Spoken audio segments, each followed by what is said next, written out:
जर तुमचं वैमानिक बनण्याचं स्वप्न असेल तर ही बातमी तुमच्यासाठी आहे, कारण कला वाणिज्य शाखेचे विद्यार्थी आता वैमानिक बनू शकणार आहेत। वैमानिक भरतीच्या नियमात बदल होण्याची शक्यता आहे। कला वाणिज्य शाखेच्या विद्यार्थ्यांनाही संधी मिळणार असल्याचं बोललं जातंय। डीजीसीए लवकरच निर्णय घेणार असल्याचीही माहिती मिळतेय।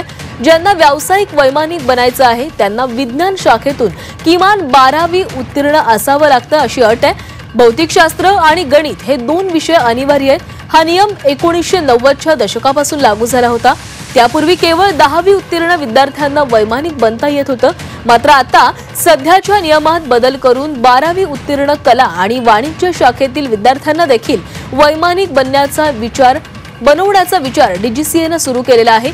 आजच्या घडीला ज्यांची स्वतःची विमानं आहेत आणि ती विमानं जे स्वतः उडवतात त्यांच्यासाठी विज्ञान शाखेतून किमान 12वी उत्तीर्ण हा नियम लागू नाहीये।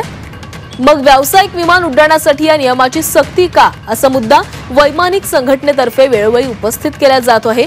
तसंच शालेय शिक्षणात जेवढे विज्ञान शिकले त्याचं ज्ञान विमान उड्डाणासाठी पुरेसं असल्याचं देखील वैमानिक संघटनेचं म्हणणं आहे।